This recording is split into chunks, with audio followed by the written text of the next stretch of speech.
Guys question number 9 ज़बरदस्त, सोचने वाले के लिए बहुत ही अच्छा क्वेश्चन, और इसको हल्के में बिल्कुल मत लेना। इजी भी है क्योंकि जब मैं आपके साथ हूँ तो मैं तो आपको इजी लगवा ही दूंगा। पहले इस क्वेश्चन को समझा देता हूँ, इसका डायग्राम थोड़ा सा बड़ा कर लेते हैं।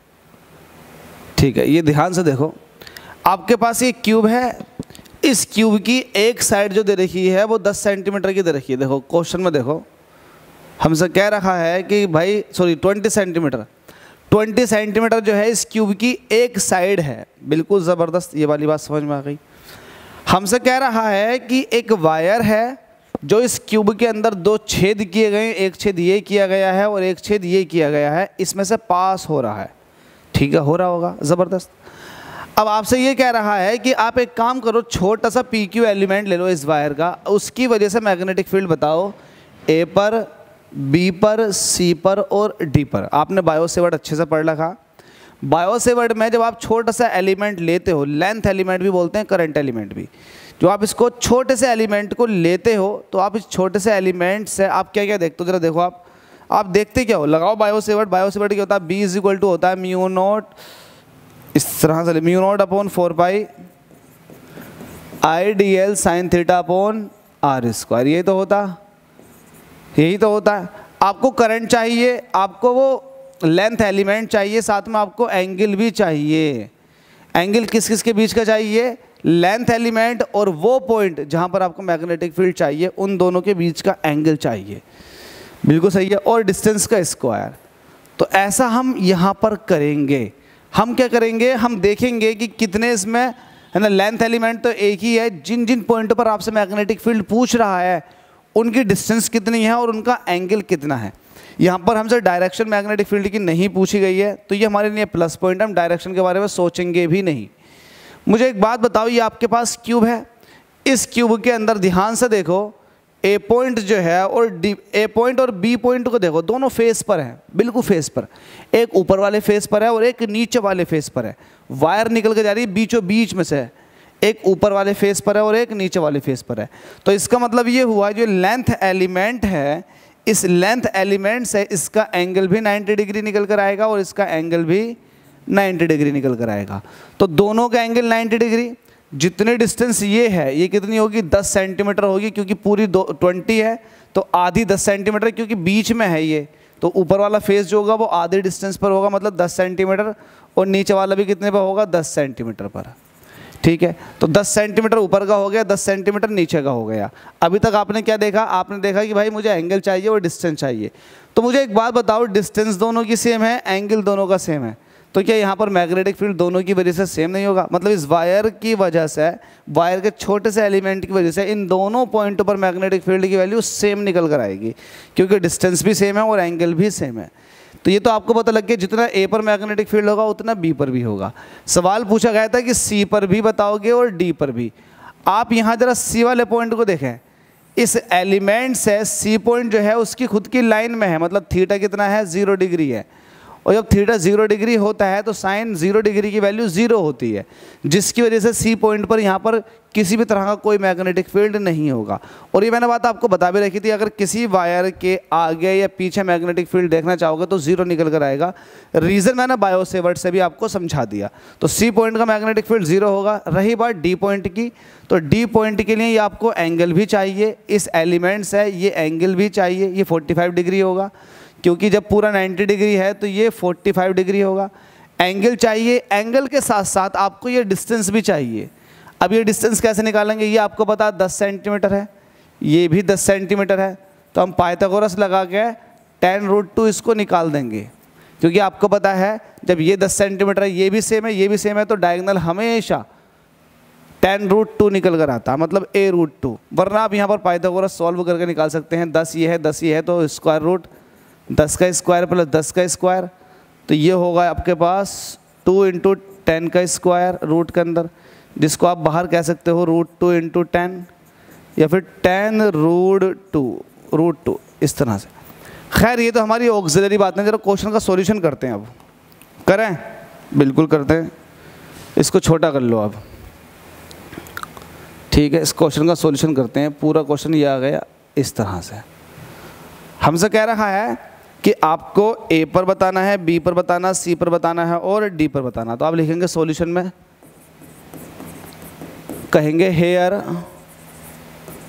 ए and B are equidistance from length element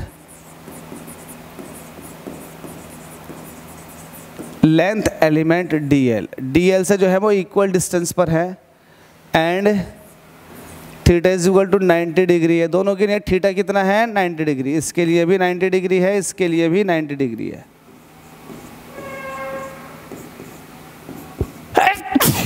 अल्हम्दुलिल्लाह, दोनों के लिए थीटा कितना 90 डिग्री। तो आप कहोगे here A and B are equidistance from length element DL and theta is 90 degree for both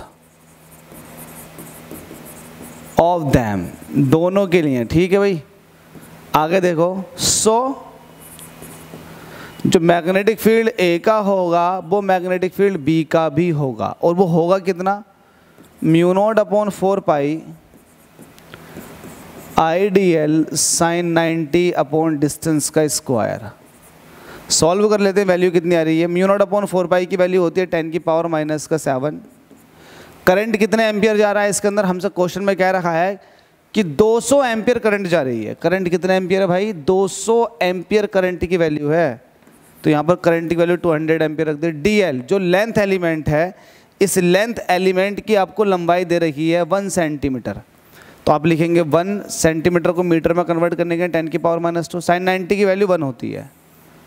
और नीचे डिस्टेंस का स्क्वायर, डिस्टेंस कौन सी है, ये वाली डिस्टेंस वायर से या फिर वायर के एलिमेंट्स है, वो पॉइंट जहाँ पर आपको मैग्नेटिक फील्ड चाहिए उनके बीच का गैप। तो ये 10 सेंटीमीटर है। सेंटीमीटर को मीटर में करेंगे 10⁻⁻² से मल्टीप्लाई, तो ये 10⁻⁻1 रह जाएगा। चलो पूरा लिख दो, 10 सेंटीमीटर है, सेंटीमीटर को मीटर में कन्वर्ट कर दिया 10⁻⁻² और इसका स्क्वायर कर दिया। ठीक है, अब इसको सॉल्व कर लेते हैं। अब देखो ये 200 है, 2 0 से ये नेगेटिव वाले 2 0 खत्म हो जाएंगे, यहाँ से 2 × 10⁻⁻7 बचेगा। यहाँ 10 है, ये 10⁻⁻2 है, तो 10⁻⁻1 बचा, इसका स्क्वायर करेंगे तो 10⁻⁻2 हो जाएगा, ये ऊपर जाएगा प्लस का, तो 2 × 10⁻⁻5 बचा। ये मैग्नेटिक फील्ड आया BA का और साथ में मैग्नेटिक फील्ड A का और B का, दोनों ही पॉइंट के मैग्नेटिक फील्ड निकल कर आ चुके हैं 2 ×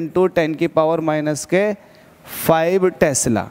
क्या आपकी समझ में नहीं आया भाई, इतना हल्का न्यूमेरिकल है और इतने हल्के तरीके से सॉल्व किया जा रहा है और आपकी समझ में नहीं आया, ऐसा कैसा हो सकता है। आ रहा होगा समझ में, मुझे पता, मैं बड़ी सिंपल सी लैंग्वेज में इसको समझाने की कोशिश कर रहा हूँ। तो A पॉइंट का और B पॉइंट का तो आपने निकाल लिया, जरा C पॉइंट का और देख लो।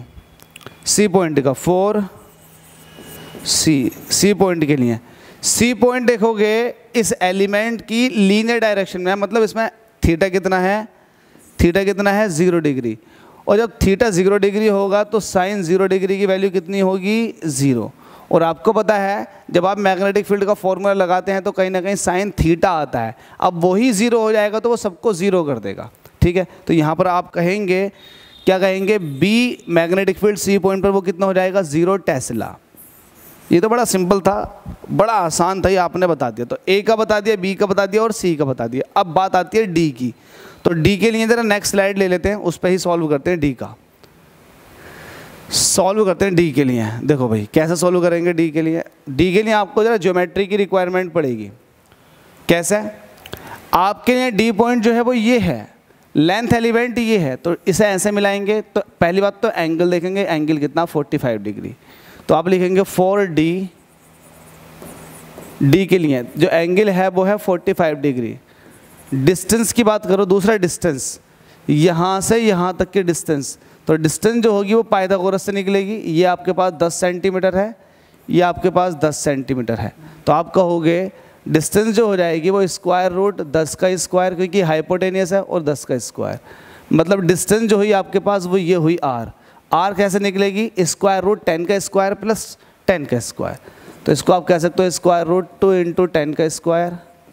इसको सही करके लिखोगे तो R = आ जाएगा 10√2, और ये है सेंटीमीटर में, और सेंटीमीटर को जब मीटर में कन्वर्ट करते हैं तो 10⁻⁻2 से मल्टीप्लाई भी कर देते हैं, √2 ऐसे ही रहेगा। तो ये आपके पास R की वैल्यू आ जाएगी 10⁻⁻⁻²। अब ये मीटर में है, आपके पास थीटा भी है, R भी है, करंट की वैल्यू भी आपके पास I = 200 एम्पियर। तब आप क्यों शर्मा रहे हो बायो सेवर्ट लगाने से? बायो सेवर्ट लगाओ, B = μ0/4π IDL sin θ/ डिस्टेंस का स्क्वायर। इसकी वैल्यू होती है 10⁻⁻⁷, करंट है 200। DL जो है DL लेंथ एलिमेंट, इसकी वैल्यू आपको 1 सेंटीमीटर दे रखी थी, बिल्कुल भूलेंगे नहीं। 1 सेंटीमीटर को मीटर में कन्वर्ट करेंगे 10⁻⁻² से मल्टीप्लाई, और यहाँ पर हो जाएगा sin 45 डिग्री। नीचे वैल्यू पुट करो, नीचे वैल्यू क्या क्या रखोगे जल्दी से बताओ। नीचे वैल्यू ले गया सबको, नीचे वैल्यू रखोगे R² की। R आपके पास कितना, 10⁻⁻⁻², इसका स्क्वायर। तो इसका स्क्वायर का मतलब ये होता है कि इसकी 2 बार मल्टीप्लाई, यही तो होता है, बिल्कुल सही। √2 की जब √2 से मल्टीप्लाई करूँगा तो 2 हो जाएगा। अब इस 2 से 200 जो है वो 100 टाइम्स कट जाएगा, 2 से 2 कट जाएगा, आप ऐसे कह सकते हो। यहाँ से बचेगा 100। 100 का मतलब होता है 10 की पावर प्लस का 2, 10 की पावर -2 ये है तो पावर भी ख़त्म, ठीक है। 10 की पावर -1 ये है, 10 की पावर -1 ये है, तो 10 की पावर -2 हो गया। 10 की पावर -2 ये 10 की पावर -7 है, तो 10 की पावर -5 बचा। वैल्यू अब आपके पास क्या बची, 10 की पावर -5 यहाँ से बचा, सब कट गया। sin 45 इसकी वैल्यू होती है 1/√2, ठीक है। इसको सॉल्व करते हैं तो आता 0.707 × 10 की पावर -5। ये 0.707 1/√2 की वैल्यू है। इसको सही करके लिखेंगे 7.07, तो ये हो जाएगा 10 की पावर -6, क्योंकि आपने छोटी वैल्यू को बड़ा करके दिखाया है। इट मीन्स पॉइंट जो है आपने राइट हैंड साइड की तरफ को शिफ्ट किया है, एक प्लेस, एक डेसिमल पॉइंट, तो पावर भी 1 में माइनस करके जुड़ जाएगी, मतलब एक प्लेस और बढ़ जाएगी, -6 हो जाएगी। तो ये आपसे मैग्नेटिक फील्ड पूछा था, कहाँ पर पूछा था भैया, D पॉइंट पर, तो आपने मैग्नेटिक फील्ड D पॉइंट का बता दिया। टेस्ला, उम्मीद करता हूँ समझ में आ गया होगा। अगर किसी की समझ में नहीं आया तो कमेंट कर सकता है, लेकिन ऐसा कोई नहीं होगा जिसकी समझ में नहीं आया हो। थैंक यू सो मच आप सभी के प्यार और सपोर्ट के लिए।